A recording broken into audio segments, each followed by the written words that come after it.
What is the most important element of sprint planning for a Scrum team? The sprint goal. I would honestly say being really clear on what the actual aim is. What's the outcome of the sprint? So in sprint planning, you've got three key considerations. What are we working on? Why does it matter? And how do we intend to deliver it? The what being the list of things, the why being the sprint goal, and the how being a plan to deliver said sprint goal via the list of things. Okay? And sprint planning is often cut down to not all three of those, and that's a problem, and we'll deal with that, I'm sure, another day. But the most important thing here, and the thing that as a team you're actually committing to, is the why, is the sprint goal. That's the piece of information that as a team you're going to publicize it. That's what you're communicating, not the list of stuff. That's what you think will get you there today.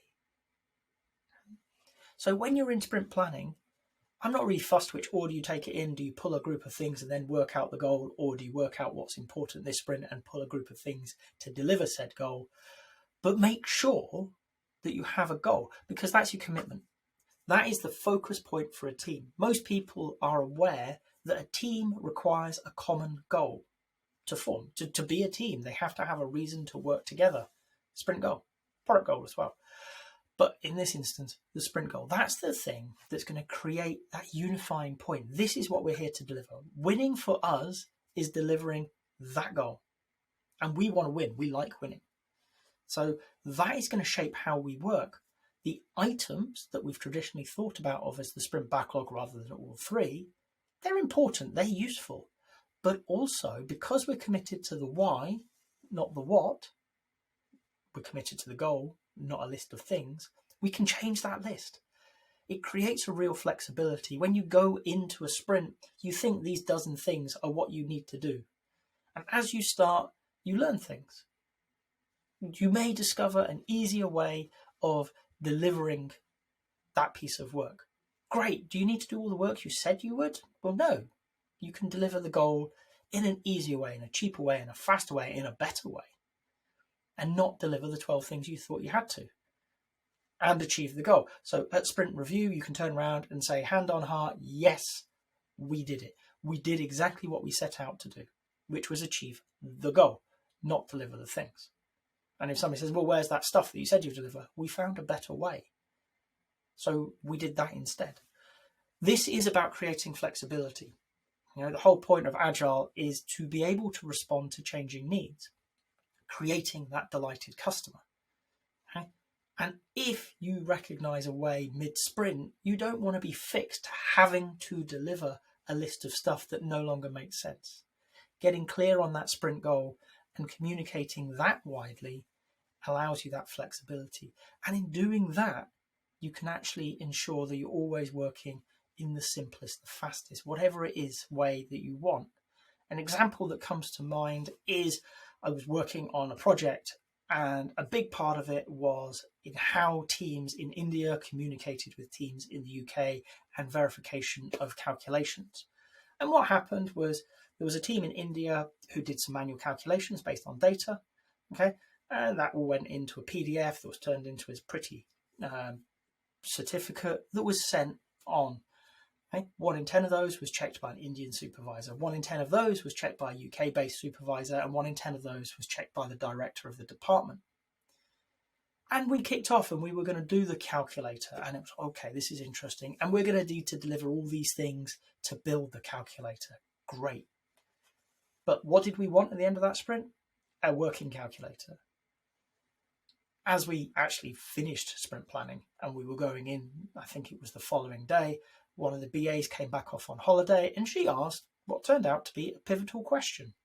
She turned around to the director and asked her, how do you calculate this stuff? Because it is really difficult. You know, this is not something that, it wasn't the director's job. This was hard maths. And there was no way she had the time to sit down and work it out. So what do you do? And she said, I've got a spreadsheet. The actuarial service built me a spreadsheet. I put the numbers in. It gives me the answers. It's like, oh, so your spreadsheet is like a calculator. It's like, oh, it's exactly what it does. So as a team, we went, I wonder if that works over in the Indian team, and emailed a spreadsheet. And it did. A few firewalls had to be opened and what have you, but it worked. And suddenly we delivered the goal. We had a calculator. We actually had most of the work we needed to do by emailing a spreadsheet to India and saying, does that work for you?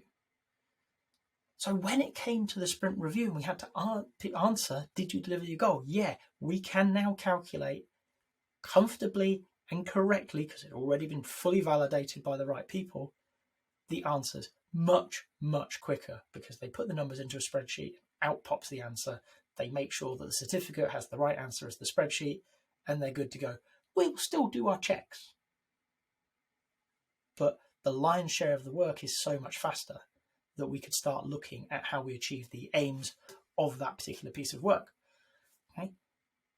If we had said, we will deliver a calculator that contains these functions, and we'd listed off, I don't know, 8, 10, 12 different functions, okay, and somebody had come along and said, where's the 8, 10, 12 functions?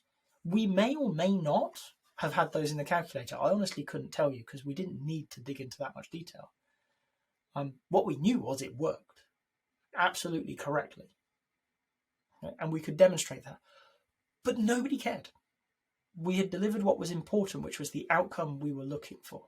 We had a calculator that worked in the hands of people who needed it.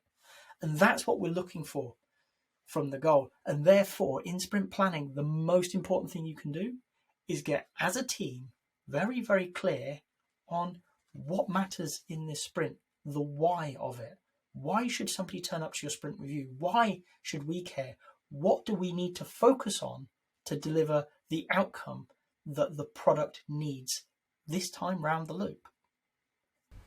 If you've got to this point in the video, I hope you've enjoyed it. If so, a like would be appreciated. If you want to hear more from me, more answers to questions that maybe you've got in the Agile world, please subscribe to the channel. And if you've got a question that you really want answered, drop it in the comments. I promise we'll get around to it. Thank you.